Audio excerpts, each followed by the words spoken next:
வாழ்க வையகம், வாழ்க வையகம், வாழ்க வளமுடன்.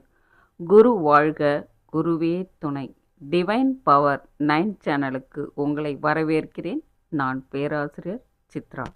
அருட்பெரும் ஜோதி, அருட்பெரும் ஜோதி, தனி பெரும் கருணை, அருட்பெரும் ஜோதி, அருட்பெரும் ஜோதி. இன்றைய பதிவில் நாம் யாரை பற்றி பார்க்க போகிறோம் என்று உங்களுக்கே தெரிந்திருக்கும் அல்லவா? வாடிய பயிரை கண்டபோதெல்லாம் வாடினேன் என்று பாடியவர் யாருன்னா திருவருட்பிரகாச வள்ளலார் ராமலிங்க அடிகளார். உங்களுக்கே தெரிஞ்சிருக்கும் அல்லவா? அவருடைய வாழ்க்கை வரலாறு தான் இந்த பதிவில் நாம் பார்க்க போகிறோம். வாருங்கள். பிறப்பு 5 அக்டோபர் 1823, மருதூர், சிதம்பரம், இன்றைய கடலூரில், தமிழ்நாடு, இந்தியா. அவர் ஜோதியில் கலந்த நாள் ஜனவரி 30, 1874, அகவை 50. அருட்பெருஞ்சோதியில் கலந்த நாள் மேட்டுக்குப்பம், வடலூர், கடலூர் மாவட்டம். இந்த மாவட்டத்தில் நானும் பிறந்தேன் என்று உங்களுடன் பகிர்ந்து கொள்கிறேன். பெரும் பாக்கியமாக நினைக்கிறேன். வாடிய பயிரை கண்டபோதெல்லாம் வாடினேன் என்று பாடிய வள்ளலார் 1867 கடலூர் மாவட்டம் வடலூரில் சத்திய தர்மசாலையை நிறுவினார். இங்கு வரும் அனைவருக்கும் 3 வேளைகளும் உணவு இலவசமாக வழங்கப்பட்டது. இன்றளவும் செயல்பட்டு வரும் இந்த தர்ம சபை வள்ளலார் பெயராலே லட்சக்கணக்கான மக்களுக்கு பசியாற்றி வருகிறது. திரு அருட்பிரகாச வள்ளலார் தெய்வ நிலையம் தர்மசாலைக்கான பொருட்களை மக்களிடம் உபாயமாக பெற்றே பசிப்பிணியை போக்கி வருகிறது. எதிலும் பொது நோக்கம் வேண்டும். பசித்தவர்களுக்கு ஜாதி, மதம், இனம், மொழி வேறுபாடு கருதாது உணவளித்தல் வேண்டும். மதவெறி கூடாது ஆகியவை இவரின் முக்கிய கொள்கைகள் ஆகும். இவ்வாறு பல கொள்கைகளை கொண்டிருந்த வள்ளலார் முதன்மை கொள்கையாக கொல்லாமை கொள்கை ஆகிய உயிர்களிடத்தில் அருள் செய்யும் கொள்கையே பரப்பியவர். எல்லா உயிர்களும் இன்புற்று வாழ்க என்று கூறியவர். இவர் பாடிய 6000 பாடல்களின் தொகுப்பே திருவருட்பா என்று அழைக்கப்படுகிறது. இவரது சேவையை கருத்தில் கொண்டு இந்திய அரசு 2007 இவருக்கு அஞ்சல் தலை வெளியிட்டு கௌரவித்தது. பிறப்பு பற்றி விரிவாக பார்க்கலாம். இவர் கடலூர் மாவட்டம் சிதம்பரத்தில் இருந்து 10 மைல் தொலைவில் உள்ள மருதூரில் புரட்டாசி 19, 5 அக்டோபர் 1823 கருணிகர் குலத்தில் பிறந்தவர். பெற்றோர் ராமைய பிள்ளை, சின்னம்மையார். இவரோடு சபாபதி, பரசுராமன், உண்ணாமுலை, சுந்தரம்மாள் ஆகிய 4 உடன் பிறந்தவர்கள். ராமலிங்கர் பிறந்த 6ஆம் மாதத்திலே தந்தையை இழந்தார். தாயார் குழந்தைகளோடு பொன்னேரி சின்ன காவணம் பகுதிக்கு சென்று வாழ்ந்தார். பின்னர் சென்னையில் 7 கிணறு பகுதி 39 வீராசாமி பிள்ளை தெருவில் உள்ள வீட்டில் குடியேறினார். அண்ணன் சபாபதி சமய சொற்பொழிவு செய்து வந்தார். கல்வி. இவரின் அண்ணன் சபாபதி பிள்ளை தன் தம்பி ராமலிங்க சுவாமிகள் பெரிய அளவில் படிக்க வைத்து அவரை முன்னேற வைக்க வேண்டும் என்று விரும்பினார். ஆனால் ராமலிங்க சுவாமிகள் அவர்களுக்கோ கல்வியில் நாட்டம் செல்லவில்லை. ஆன்மீகத்தில் ஈடுபாடு காட்டினார். அவரை நல்வழிப்படுத்துவதற்காக தன் குருநாதரான காஞ்சிபுரம் மகா வித்வான் சபாபதி முதலியாரிடம் கல்வி பயில அனுப்பி வைத்தார் சிதம்பரம் சபாபதி பிள்ளை. ராமலிங்க சுவாமிகள் அங்கும் சரியாக படிக்கவில்லை. வகுப்பு முடிந்ததும் கந்தக்கோட்டம் சென்று முருகனை வணங்குவார். ஒரு நாள் ராமலிங்க சுவாமிகள் கவனிப்பதற்காக கந்தக்கோட்டம் முருகன் கோயிலுக்கு சென்றார். காஞ்சிபுரம் மகாவித்வான் சபாபதி முதலியார் முருகன் சன்னதி முன்பு அமர்ந்திருந்த ராமலிங்க சுவாமிகள் ஓர்மையுடன் எனது திருமலரடி நினைக்கின்ற உத்தமர்தம் உறவு வேண்டும்.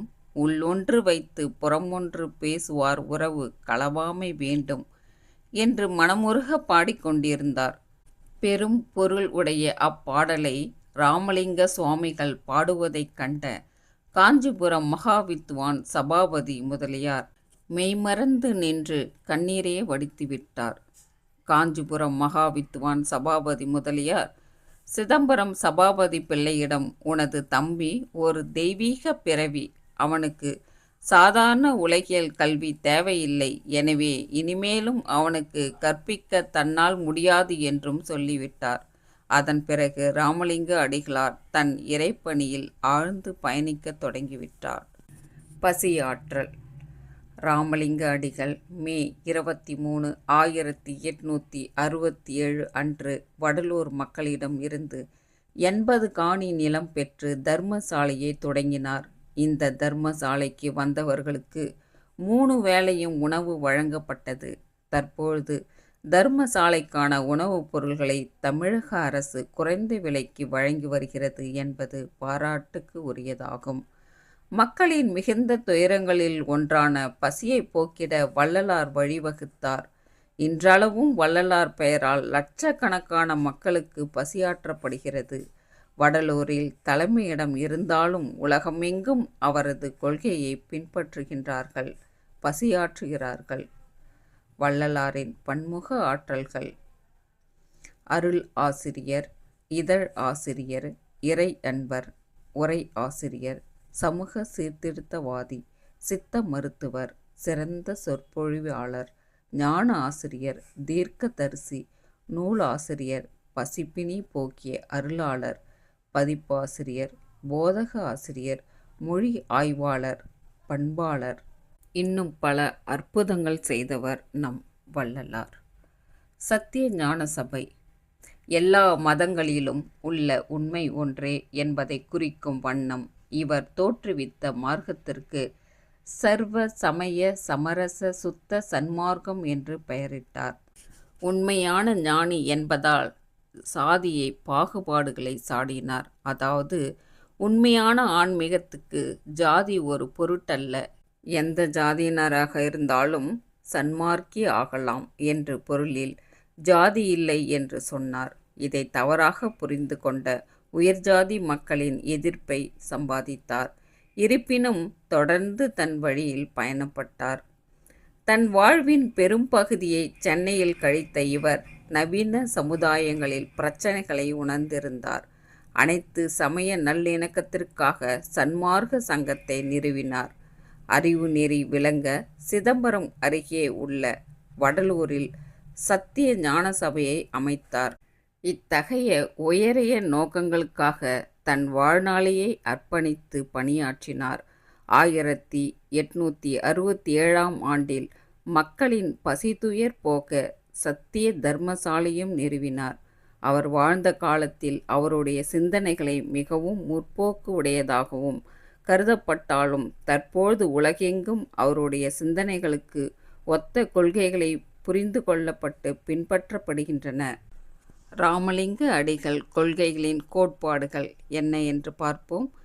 இறந்தவர்களை எரிக்கக்கூடாது, சமாதி வைத்தல் வேண்டும், எதிலும் பொது நோக்கம் வேண்டும், எந்த உயிரையும் கொல்லக்கூடாது, எல்லா உயிர்களும் நமக்கு உறவுகளே, அவற்றை துன்புறுத்தல் கூடாது, சிறு தெய்வ வழிபாடு கூடாது, அவற்றின் பெயரால் பலியிடுதலும் கூடாது, பசித்தவர்களுக்கு ஜாதி, மதம், இனம், மொழி முதலிய வேறுபாடு கருதாது உணவளித்தல் வேண்டும், புலால் உணவு உண்ணக்கூடாது, கடவுள் ஒருவரே, அவர் அருட்பெரும் ஜோதி ஆண்டவர், ஜாதி, மதம், இனம், மொழி முதலிய வேறுபாடு கூடாது, மதவெறி கூடாது, எம்மதம் நிலையும் நின்னருள் நிலையில் இலங்குதல், அறிந்தனன் எல்லாம் சம்மதம் ஆக்கிக் கொள்கின்றேன், அல்லல் தனித்து வேறு எண்ணியது உண்டோ, செம்மல் உன் பாதம் அறிய நான் அறியேன்,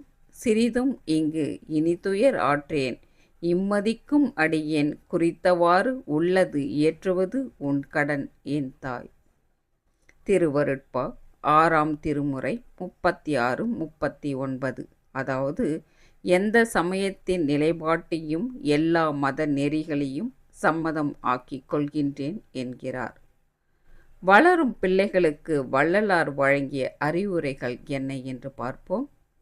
நல்லோர் மனதை நடுங்க செய்யாதே, தானம் கொடுப்போரை தடுத்து நிறுத்தாதே, மனமொத்த நட்புக்கு வஞ்சகம் செய்யாதே, ஏழைகள் வயிறை எரிய செய்யாதே, பொருளை இச்சித்து பொய் சொல்லாதே, பசித்தோர் முகத்தை பாராமல் இருக்காதே, இறப்போருக்கு பிச்சை இல்லை எண்ணாதே, குருவை வணங்க கூசி நிற்காதே, வெயிலுக்கு ஒதுங்கும் விருட்சம் அழிக்காதே, தந்தை தாய் மொழியை தள்ளி நடக்காதே, பிறரை இகழ்ந்து பேசாதே, பிறர் உயிர்களிடமும் அன்பு கொள்க என்று வள்ளலார் குறிப்பிட்டுள்ளார்.